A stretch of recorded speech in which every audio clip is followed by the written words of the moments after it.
Et nous sommes de retour au plateau pour la suite de cette émission. Nous abordons notre deuxième sujet.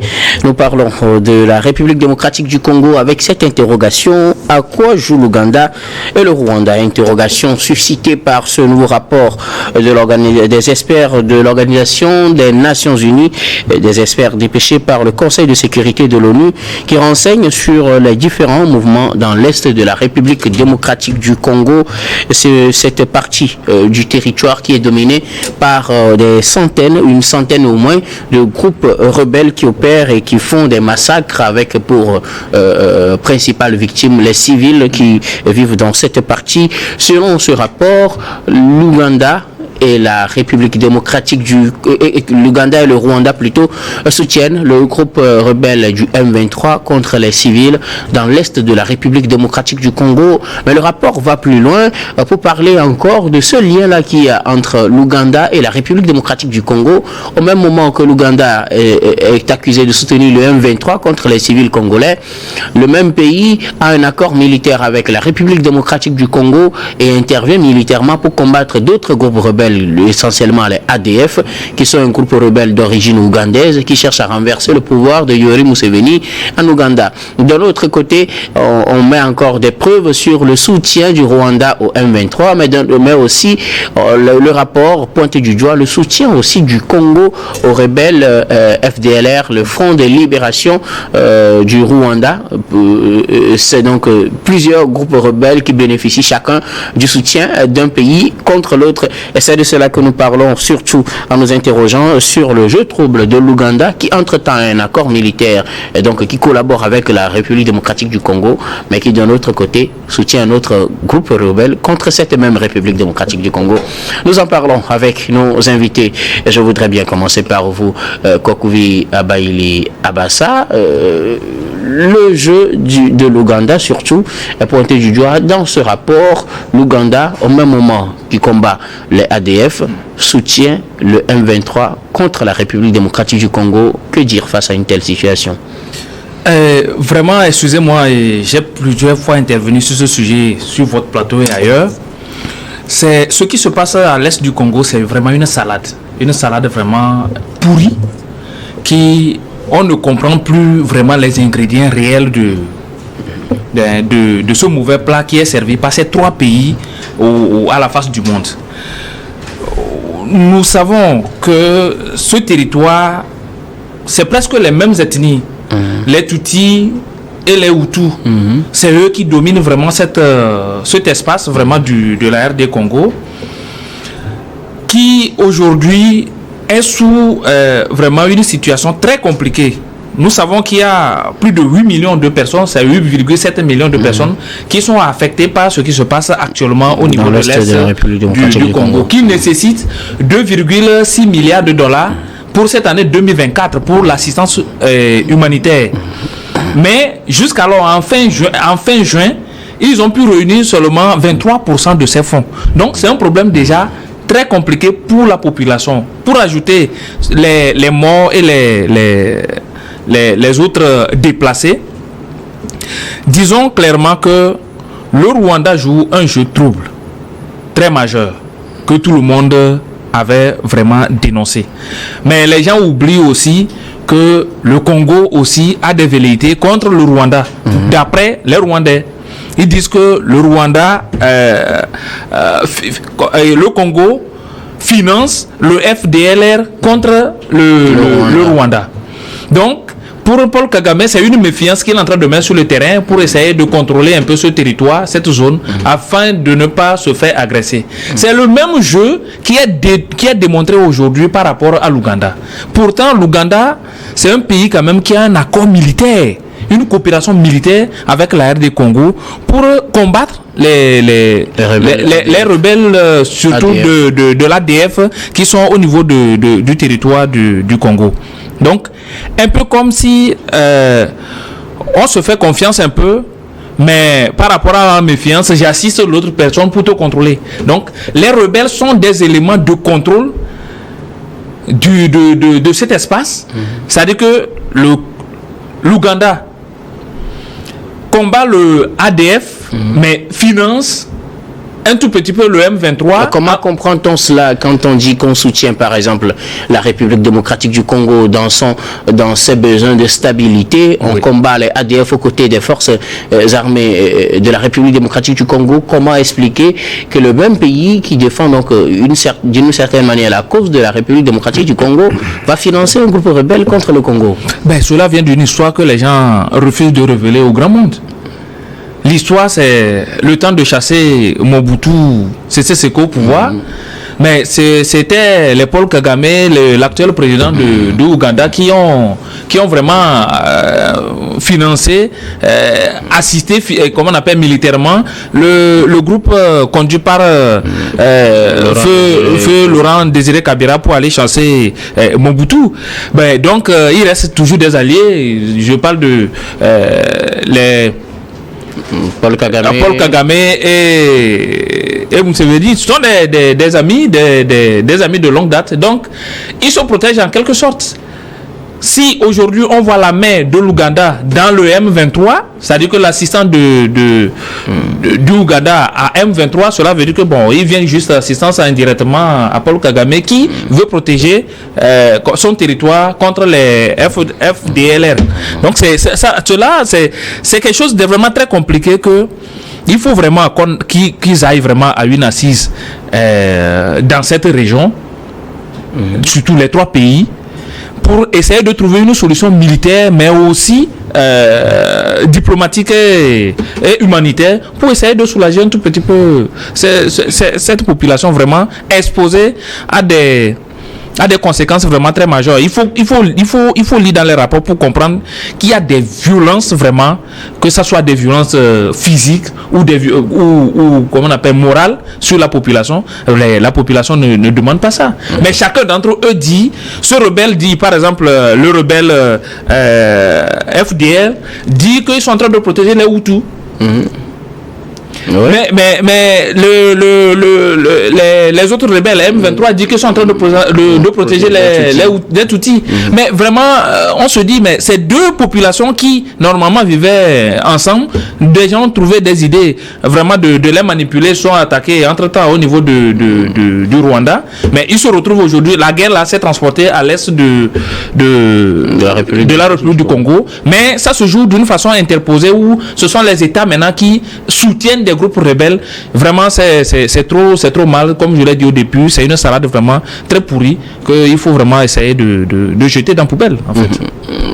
Louis Kamako, l'Ouganda est cité dans ce nouveau rapport. Je rappelle que c'est un rapport semestriel que font les experts du Conseil de sécurité de l'ONU sur la situation sécuritaire dans dans la République démocratique du Congo.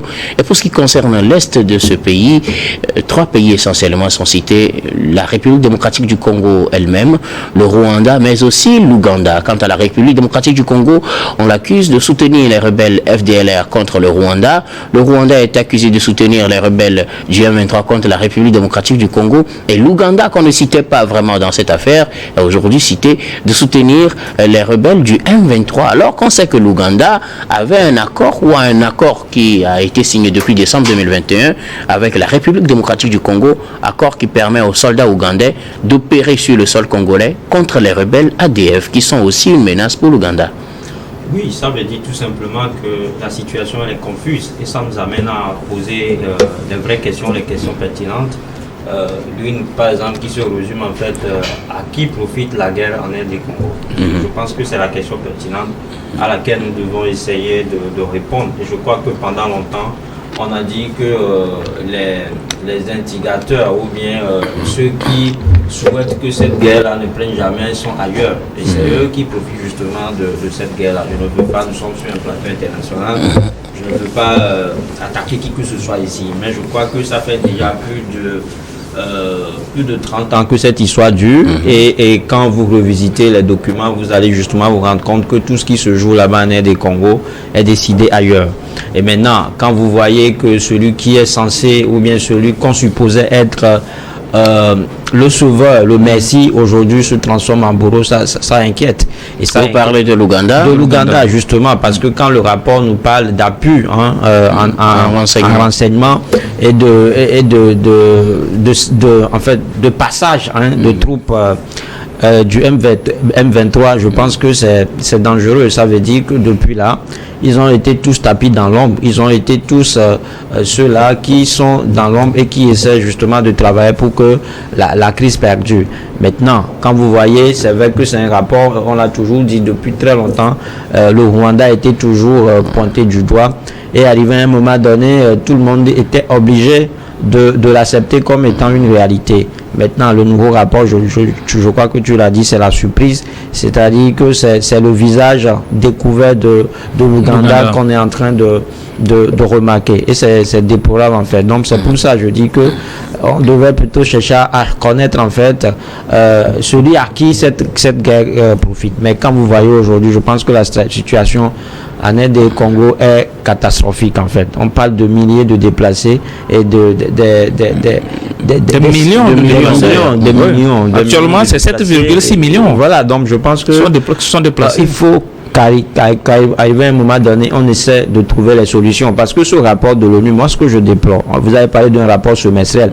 Ça veut dire qu'il y a eu des rapports précédents. Bien sûr. Et dans lesquels on a toujours indexé le Rwanda. Maintenant, qu'est-ce que l'ONU fait pour que cette crise-là cesse?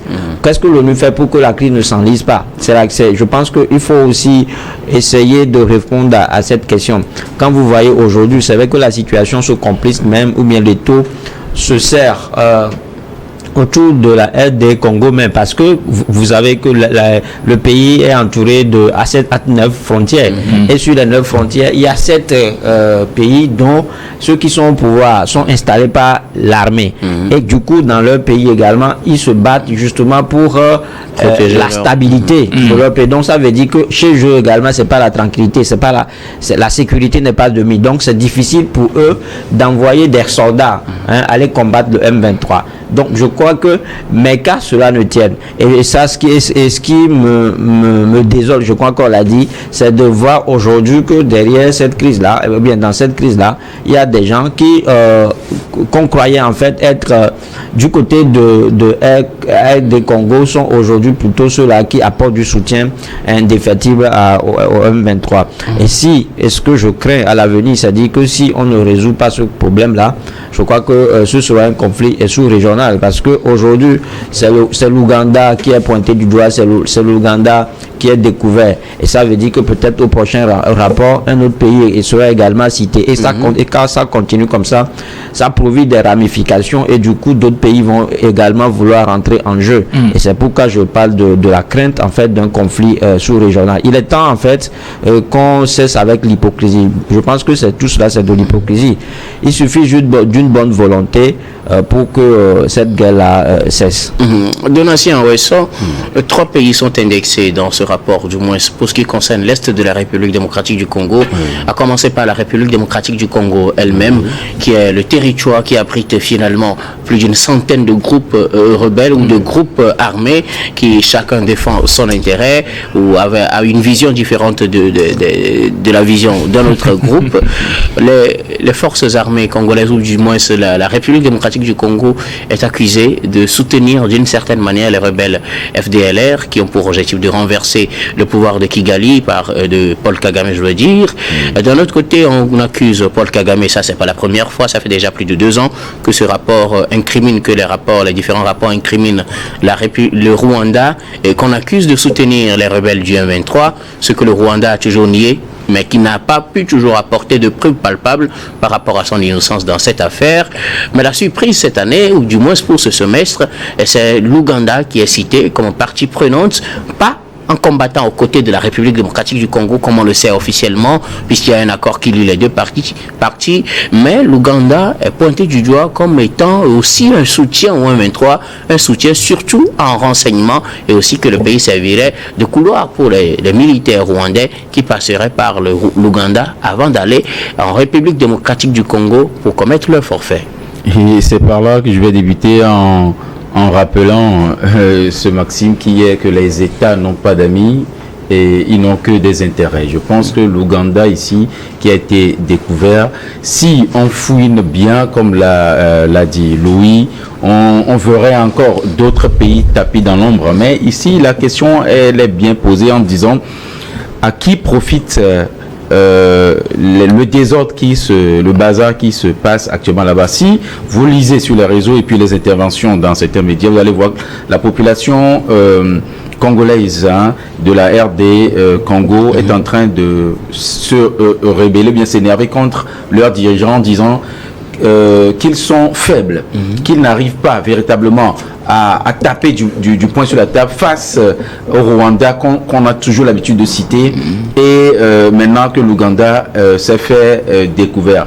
Moi, je me suis amusé à faire juste un petit calcul ici en disant que, vous voyez, la population de la RD Congo, c'est en 2022, on a 99 millions. Il y a quelque chose sur ça, 9 millions d'habitants. Si on prend le Rwanda, c'est 13 millions et quelques, bien sûr, et on prend l'Ouganda, 47 millions. Est-ce que c'est les deux là qui peuvent gêner un territoire de plus de 2 millions 3 millions de kilomètres carrés? Oui, voilà.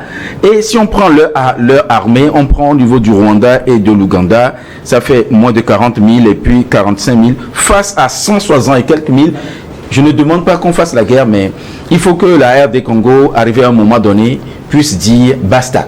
Sinon, quand ça va s'embraser là-bas, ça va toucher d'autres pays. Et ici, sauf que juste pour apporter de l'eau à votre moulin, la guerre, ce n'est pas seulement les effectifs aussi. C'est ça. Il y a aussi la logistique, il y a aussi et les stratégies. Les stratégies, oui. On pourrait continuer. Surtout le Rwanda, on sait que celui qui le dirige est un stratège. De même que l'Ouganda, avec Yoweri Museveni dans le temps. Ici, on pointe du doigt aussi la duplicité de la communauté internationale. Cela a plusieurs fois été amené à l'ONU. Qu'est-ce que l'ONU fait? Qu'est-ce que ceux qui ont le droit de veto, le Conseil de sécurité, fait sur ce territoire?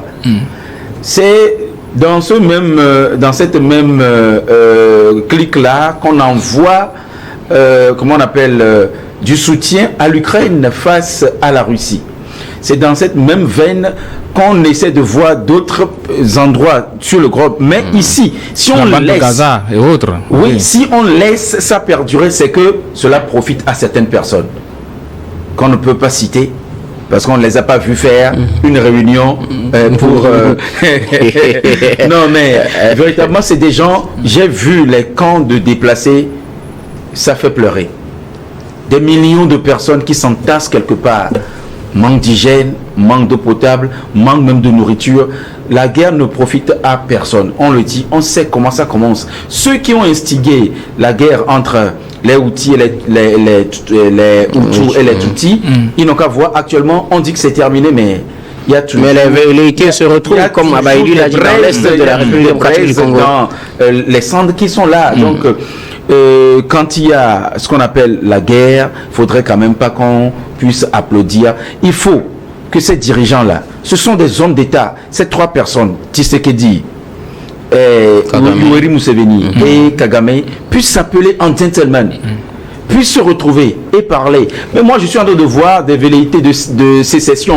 Moi, je suis en train de voir que comme si on veut avoir une sécession de l'Est, de la RDC, pour pouvoir en créer un État. C'est l'idée que moi je suis en train de faire. On veut, ce serait vraiment du fourre-tout. On voudrait, parce que peut-être l'endroit là aurait, vous voyez, les cobaltes, l'uranium, etc. Tout ce qu'il y a dans le sous-sol, parce que la RDC c'est le poumon. Quand on parle de l'Afrique en termes de ressources, c'est un poumon. Un pays à près de 3 millions de kilomètres carrés, c'est très grand. Donc que ces trois dirigeants fassent le gentleman qu'ils s'appellent. Que des médiations ont été, mais ça n'a pas abouti. Eux-mêmes, comment est-ce que quelqu'un va vouloir vous soutenir devant et c'est cette même personne derrière qui vous tacle? C'est un peu incongru et incompréhensible que l'Ouganda joue à ce jeu-là. C'est pas normal. Vous aidez les gens à combattre le M23, mais après, c'est vous-même qui financez encore d'autres groupes rebelles pour attaquer ce même pays que vous étiez venu aider. Qu'est-ce qui nous prouve que vous ne torpillez pas même cette aide à l'encontre du M23? Qu'est-ce qui ne prouve pas que vous pourrez même piéger les soldats que vous êtes en train d'entretenir pour aller combattre les groupes rebelles? C'est pas bien. Et en faisant ça, les Occidentaux et les autres ne nous respecteront pas. Ils vont toujours dire l'Afrique, c'est là où on jette tout. Alors que c'est ici le berceau de l'humanité. Et c'est le futur de l'humanité. C'est ici les gens viendront quand ils auront tout épuisé chez eux. On voit les calamités qui se passent là-bas. Donc, Alors, rapidement, parce que l'unité internationale, et quand tu parles d'Occident, je me demande, c'est pas eux d'abord qui téléguisent cette guerre. Vous aurez pu lire entre les lignes le fameux funbourg des joueurs congolais à la dernière CAN, où avec un geste justement, et au même moment dans le pays se déroulaient des manifestations au cours desquelles les jeunes congolais ont pris à partie les ambassades, disant où les jeunes congolais accusaient les ambassades d'un silence coupable. Donc ça veut dire qu'arrivé à un moment donné, tout le monde voit clair dans cette histoire-là, mais sauf que est-ce que tout le monde voit réellement clair? Parce que la République démocratique du Congo aussi n'est pas exempte de soupçons.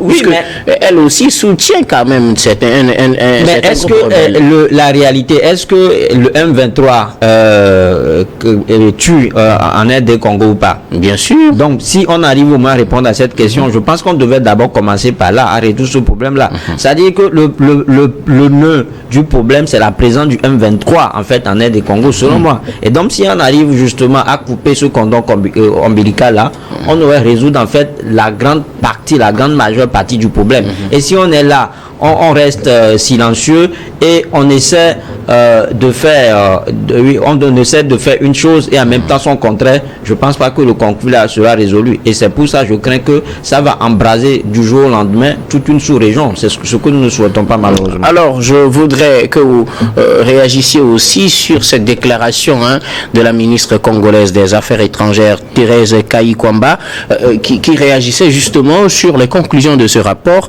Et c'était dans un briefing diffusé à la télévision nationale ce lundi. Je vous lis un peu un extrait de cette déclaration, surtout concernant le cas de l'Ouganda, qui normalement est un ami, mais qui se retrouve du côté de l'ennemi. Elle dit ceci: évidemment, nous sommes préoccupés par ce rapport. Nous sommes aussi préoccupés par des sources de nos propres services qui indiquent aussi des tendances similaires. Je pense que dans le cadre de nos liens qui existent entre la République démocratique du Congo et l'Ouganda, les liens bilatéraux assez solides que nous avons, nous allons soulever la question à travers le canal diplomatique évidemment, et le canal diplomatique évidemment qui est le mien, mais aussi à travers d'autres canaux. C'est ce qu'avait déclaré donc la ministre congolaise des Affaires étrangères ce lundi. Personnellement, quelle analyse faites-vous d'une telle déclaration? Vous fait comprendre que celui avec qui vous avez un accord, qui se comporte comme un ami, apparemment comme un ami, est aussi celui qui soutient d'autres ennemis contre vous. Voilà la réponse de la ministre congolaise des Affaires étrangères, Donatien. Et cela nous pousse toujours à demander si l'Ouganda apportait véritablement une aide à la RD Congo. On se demande, c'est ce que j'avais dit plus haut, est-ce que véritablement au moment où l'Ouganda venait aider, est-ce que ce n'était pas véritablement pour venir faire ce qu'on appelle le repérage, on peut le dire, le repérage du territoire, des positions pour pouvoir aller maintenant le dire. Et aussi il faut savoir qu'il y a une friction dans les armées, surtout j'aurais appris qu'il y a une friction dans les armées ougandaises et puis congolaises. Il y a une partie justement, il y a certains Ougandais qui ont refusé d'aller sur le front, des Congolais également. Voilà, donc je me demandais si véritablement au départ, est-ce que les Congolais n'étaient pas trop naïfs pour se laisser aller trop à l'amitié, je veux dire, entre États, pour qu'on puisse véritablement les aider. Moi, cette duplicité-là est révélée au grand jour et c'est déplorable. Alors moi, j'ai l'impression, est-ce que vous sentez la ministre congolaise des Affaires étrangères choquée par une telle révélation sur l'Ouganda? Oui, parce que, bon, franchement, je peux dire que tout le monde est choqué, mais c'est... Des gens, on n'en revient pas, parce que quelqu'un qui travaille avec vous, quelqu'un qui vous apporte son soutien sous vos yeux, vous apprenez demain que c'est cette même personne qui entretient votre destruction derrière même si des services de renseignement vous fournissent quelques informations, vous êtes surpris. Vous êtes surpris. Pour vous, c'est la surprise qui se lit à travers ce message. Oui, merci beaucoup. Alors, Kokouya Bailey Abassa, que dire de cette déclaration de la ministre congolaise des Affaires étrangères? Et il faut comprendre d'abord que c'est une diplomate qui est en train de parler. Et sur les voies diplomatiques, il y a certains mots qu'on ne peut pas sortir parce que vous pensez toujours qu'il peut y avoir des voies de négociation ou des voies de compréhension. Il y a des cadres de discussion dont ce sont ces cas qu'elle a évoqués. Mais vous avez compris dans sa réponse qu'elle donnait qu'il y a la voie diplomatique, mais il y a une autre voie. Et l'autre voie qu'elle a évoquée, c'est la voie militaire. Bah, elle n'a pas dit clairement. Hein. Non, elle a précisé. Elle avait précisé que après le canal, qu'il y a la voie, le canal diplomatique dont elle va se servir, mais le Rwanda, le Congo va aussi. Comment on appelle, a la possibilité aussi d'emprunter la voie militaire. Cela veut dire que là, si on veut parler de la voie militaire, on peut rompre l'accord militaire avec l'Ouganda si la voie diplomatique de s'écouter n'arrive pas à donner quelque chose de probant. Dans ce genre de situation, qu'est-ce que le Congo va faire? C'est d'organiser une réunion conjointe avec l'Ouganda, leur exposer ce que les experts ont présenté dans leur rapport et demander à ce que l'Ouganda... Ils disent qu'ils ont aussi des informations de leurs sources, de leurs services de renseignement. Mais ils n'ont pas exploité ces informations qu'ils avaient. C'est aujourd'hui que les experts de l'ONU viennent appuyer vraiment ce qu'ils avaient comme soupçon. Donc on continue toujours sur la voie diplomatique, on s'explique par des couloirs diplomatiques. Et là, si on ne s'entend pas, il y a la voie militaire, donc notamment la rupture de l'accord de coopération militaire entre l'Ouganda et le Rwanda. Et si possible, brandit la menace militaire que le Congo a brandissait déjà envers le Rwanda. Et il faut comprendre aussi dans ce jeu que le Rwanda le Rwanda par exemple n'a pas infirmé ou confirmé son appui au M23, surtout par rapport à ce dernier rapport où on dit le Rwanda a toujours nié oralement, ça a apporté des preuves. Cette fois-ci, ils n'ont même pas nié, puisqu'on les accuse qu'ils ont 3000 à 4000 militaires qui soutiennent le M23 sur le terrain. Je ne sais pas si l'Ouganda fera presque les mêmes choses en ne pas, en ne disant pas clairement leur engagement ou non face aux côtés du M23. Et voilà, on verra ce que Congo va nous donner comme... On va suivre ce dossier de près pour voir vraiment si le couloir diplomatique peut donner quelque chose de bien. Louis, que dire de la réaction de la ministre congolaise des Affaires étrangères? Non, moi je n'ai pas lu dans sa réaction une déception ou une surprise. Non, parce que ce rapport de l'ONU n'est pas sorti à ce niveau. Ça veut dire que quand vous avez des gouvernements, vous avez noté tout à l'heure le jeu trouble même de AD Congo dans cette crise-là. Oui. Ça veut dire que c'est tout un ensemble à faire. C'est-à-dire que c'est tout un C'est un foutu. Ça profite à tout le monde, d'une manière ou d'une, que ce soit à l'État congolais ou au président rwandais. C'est les civils congolais qui sont les victimes. Justement. Et puis ça ne leur fait ni chaud ni froid. Parce que là, il y a aussi la question politique qui s'y mêle. À chaque fois que cette guerre se passe, je pense que Félix Tshisekedi a joué sur ça pour sa réalisation. Donc ça veut dire que c'est un moyen politique également. Il y a des enjeux politiques en fait qui rentrent dans l'affaire. Et donc c'est pour ça que je dis que ça profite aussi bien à l'État congolais qu'à ces pays frontaliers là qui hier étaient des amis qui aujourd'hui sont devenus des ennemis. En fait c'est pour ça je dis que la diplomate n'a pas été surprise. Il savait en quelque sorte que la situation était d'une manière ou d'une autre complexe ou confuse, mais parce qu'elle est entretenue par des gens avec qui ils ont des acquaintances. C'est pour ça. Et parce que vous n'êtes pas dans un pays, comme la RD Congo et ne pas avoir un renseignement sophistiqué. Ça veut dire qu'au sein du gouvernement, ils savent en fait ceux qui aident réellement la RD Congo à combattre le M23 et ceux qui ne l'aident pas. Donc c'est pour ça. Surtout que Corneille Nangaa, par exemple, est actuellement en Ouganda. Voilà. Un ex-patron de la CENI qui se retrouve chef rebelle. Donc ça veut dire que tout cela n'est qu'un jeu qui se passe au vu de tout le monde, et pour justement maintenir la guerre. On maintient la guerre pour la préservation du pouvoir de quelques personnes. Et pour permettre en fait à la communauté internationale de continuer pas piller, parce que en jeu il reste aussi les ressources minières de RD Congo. Donc je pense que la RD Congo est en quelque sorte le gâteau que les gens décident de continuer par se partager entre eux. Et ça profite à tout le monde. Cette déclaration de la diplomate, c'est pas une déclaration de quelqu'un ou bien d'une ministre qui se met en posture de quelqu'un qui a été surpris ou bien de quelqu'un qui a été surprise, mais c'est une déclaration, c'est une information qu'elle savait déjà, c'est un secret de polichinelle. C'est vrai que depuis longtemps, c'est le Rwanda qui a été toujours cité, mais à un moment donné, il faut qu'on essaie de trouver un autre coupable pour élargir justement la liste des ennemis de la RD Congo, malheureusement. Merci beaucoup à vous pour vos contributions. Nous allons marquer la pause pour le journal, puis on reviendra juste après pour la suite de cette émission.